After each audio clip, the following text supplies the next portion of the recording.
You should leave before the bill comes. The woman across from me said it with a shaky smile, but her eyes were already apologizing before the words even landed.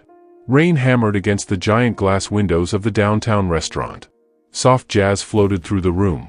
Candles flickered between us.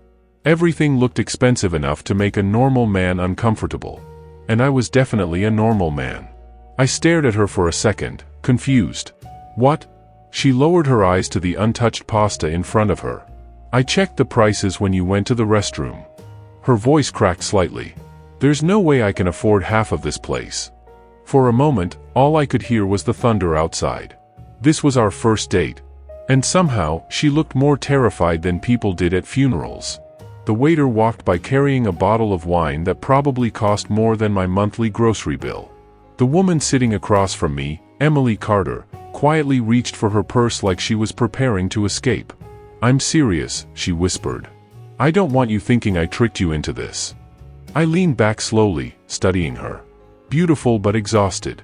Elegant but nervous. The kind of woman who looked like she carried invisible weight every second of her life. You think I brought you here to split a bill? I asked. She blinked. I'm a single dad, I continued. I haven't had a real date in 4 years. If I invited you somewhere expensive, that's on me. Her lips parted slightly. But then she said something I never expected. You don't understand, she whispered. I can't even afford to be here emotionally. That sentence hit harder than anything else. And right then, I realized this wasn't going to be a normal date. Not even close. 3 days earlier, I was standing in the cereal aisle arguing with my 6-year-old daughter about dinosaur-shaped oatmeal. Dad, regular oatmeal is emotionally depressing. I laughed despite myself. Emotionally depressing? Yes, Lily said confidently. The dinosaur ones give hope. That was my life now. Work construction during the day. Raise Lily at night. Repeat. Since my wife died 3 years ago, life had become a non-stop cycle of survival. School lunches. Laundry. Bills. Homework. Bedtime tears. Then waking up at 5 in the morning to do it all again. Dating stopped feeling possible. Until my coworker Marcus shoved his phone in my face during lunch break. She's perfect for you. I nearly dropped my sandwich. Who? Emily. My cousin's friend. Smart, kind, divorced. No drama. No. You didn't even look. I don't date. Marcus rolled his eyes. You're 34, not dead. I ignored him for 2 weeks. Then one night Lily found Emily's picture still open on my phone. She has sad eyes, Lily whispered. That caught me off guard. What? She smiles with her mouth, Lily said softly, but not with her eyes. Kids notice everything. For some reason, I messaged Emily that same night. Our conversation started simple. Coffee preferences. Movies. Parenting disasters. Childhood stories. But late one evening, she sent me a message that stayed in my head for days. Sometimes I think people only love versions of us that aren't struggling. I stared at that text for nearly an hour. Because somehow, she understood exhaustion better than anyone I'd ever met. So eventually, against every instinct I had, I asked her out. And now here we were. Sitting in a restaurant way too fancy for either of us. While she looked seconds away from running.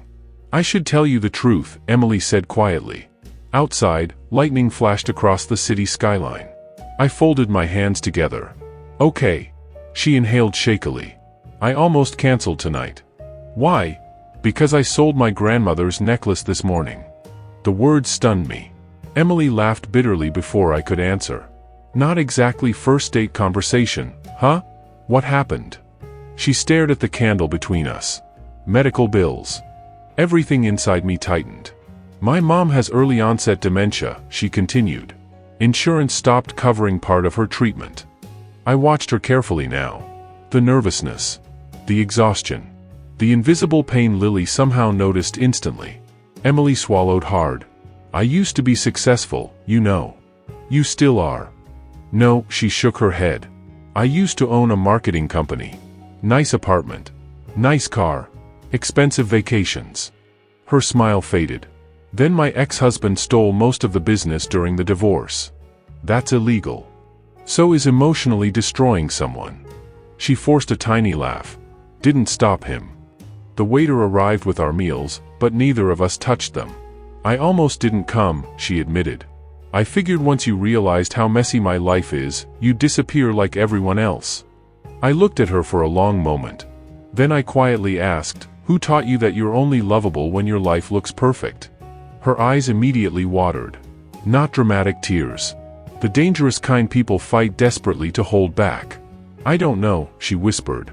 Yes, you do. She looked away. And suddenly I understood something painful. This woman wasn't afraid of money.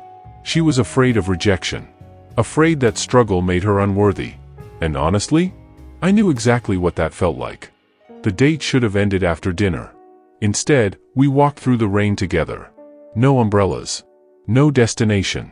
Just two exhausted adults wandering glowing city streets while traffic hissed across wet pavement. Emily hugged her coat tighter. You know what's embarrassing? What? I forgot how to date. I smiled. Same. No, seriously. She laughed softly. I spent 20 minutes panicking about which fork to use. That restaurant had 17 forks. I was terrified. For the first time that night, she genuinely laughed. And God, it changed her whole face. We stopped under the awning of a closed bookstore while rain poured around us. I need to ask you something, she said. Okay. Why are you still kind? The question caught me off guard. What do you mean? She looked directly at me now. Most people become bitter after losing someone. My chest tightened instantly. Few people mention my wife directly. I tried bitterness, I admitted quietly. Didn't help my daughter. Emily's expression softened. You really love being her dad, don't you? More than breathing.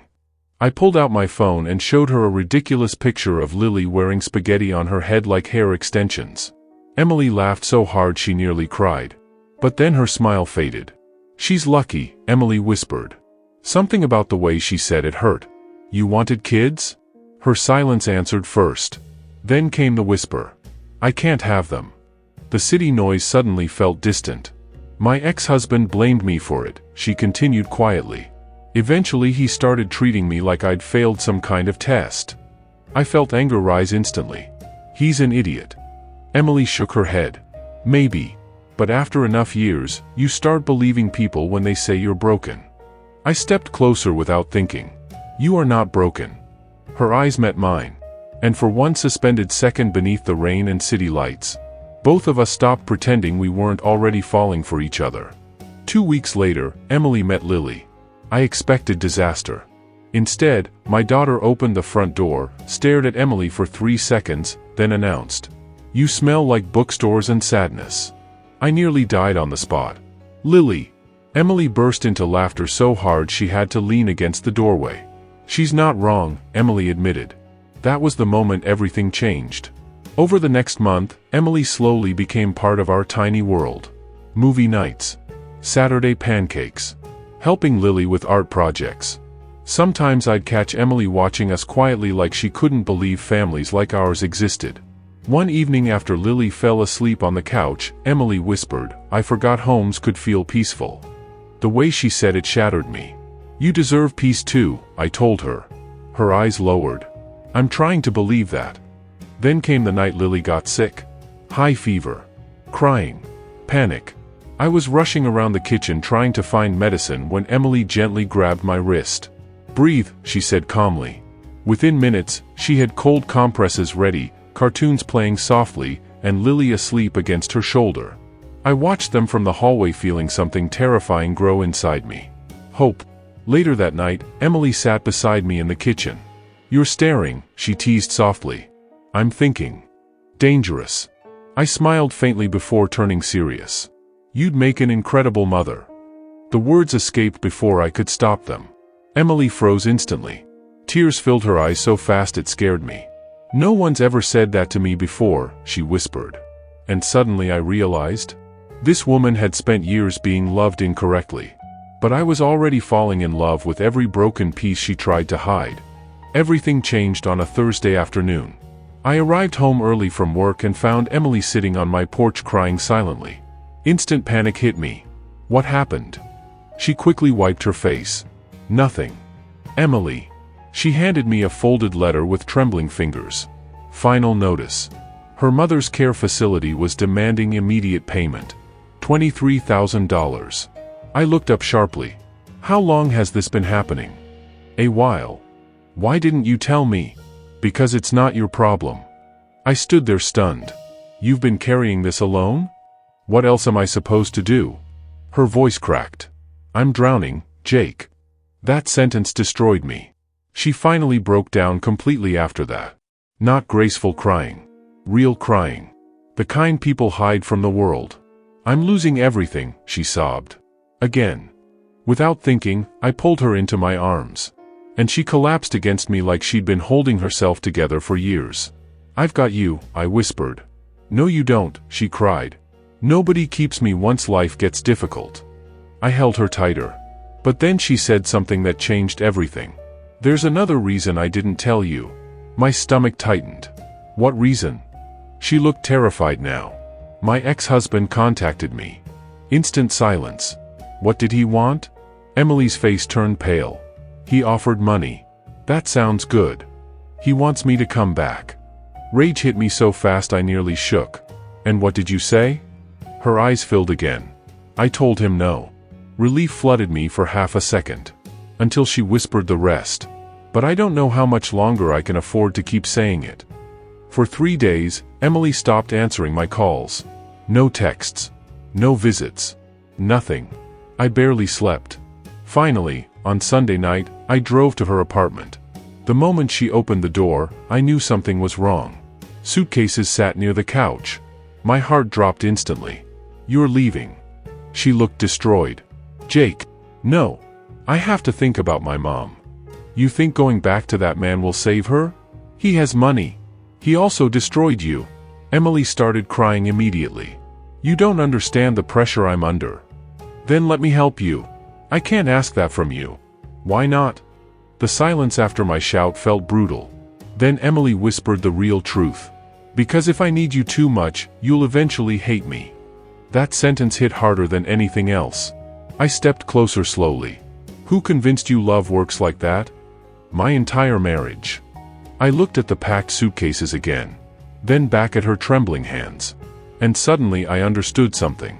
This wasn't about money anymore. It was about survival. Emily genuinely believed love had conditions. That sooner or later, everyone leaves when life becomes inconvenient. So I did the only thing my heart knew to do. I walked past the suitcases, got down on one knee, and pulled out a tiny plastic ring from my pocket. Emily stared in confusion. What are you doing? I smiled through tears. My daughter gave me this yesterday. I held up the cheap toy ring. She said if I loved you, I should give you something important. Emily completely broke down. I can't afford a diamond, I whispered. But I can promise you this.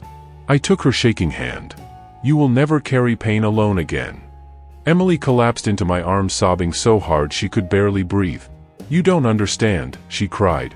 People always leave eventually. I'm not people. You say that now. No, I whispered firmly. I'm saying it forever. She looked up at me with shattered eyes. And for the first time since I met her, I saw someone finally wanting to believe love could stay. Not perfect love. Not easy love. Real love. Messy love. The kind that survives hospital bills and grief and fear and exhaustion. I have nothing left, she whispered. I gently touched her face. You have me. She cried even harder after that. Then a tiny voice suddenly echoed from the hallway. I vote yes. We both turned. Lily stood there in unicorn pajamas holding a stuffed dinosaur. Emily gasped. Oh my God. I heard yelling, Lily explained seriously. Then she pointed at the toy ring. Also Dad practiced that speech in the bathroom mirror. Lily. Emily laughed through tears for the first time in days. My daughter walked over and grabbed Emily's hand. You should stay with us, Lily said softly. Dad gets sad when you leave. That absolutely destroyed both of us emotionally. Emily knelt down slowly. You really want me around? Lily looked confused. Obviously. Then she hugged Emily tightly.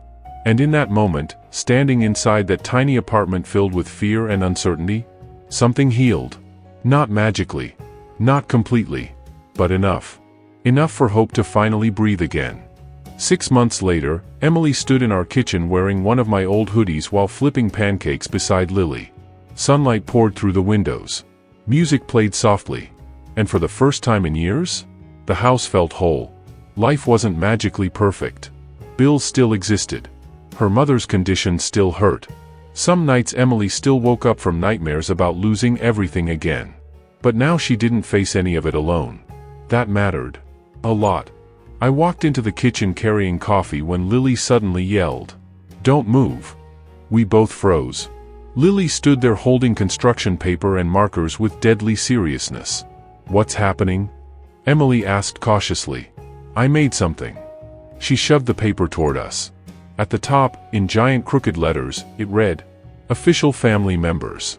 Underneath were 3 badly drawn stick figures holding hands. Me. Lily. Emily. Emily covered her mouth instantly. "Lily," she whispered emotionally. My daughter pointed confidently. "I added you because you live here emotionally now." I laughed so hard I nearly cried. But Emily actually did cry. Big silent tears sliding down her cheeks while staring at that terrible little drawing. Then came the twist none of us expected. She reached into her pocket slowly. "I was waiting for the right moment," she whispered. "What is it?" Emily handed me an envelope. Inside was a letter. A job offer. Senior Creative Director. A massive company in Chicago. My chest tightened instantly. "That's amazing." "It is," she whispered. I looked up carefully. But tears filled her eyes again. "They want me to relocate." Silence filled the kitchen. Lily looked between us nervously. Then Emily smiled softly through tears. I already turned it down. "What?" She looked directly at me. "For the first time in my life?" I realized success means nothing if you have nobody to come home to. And right there in our tiny kitchen, I kissed the woman who once believed she was too broken to love. While my daughter screamed, "You gross," but finally. And honestly, it sounded exactly like happiness.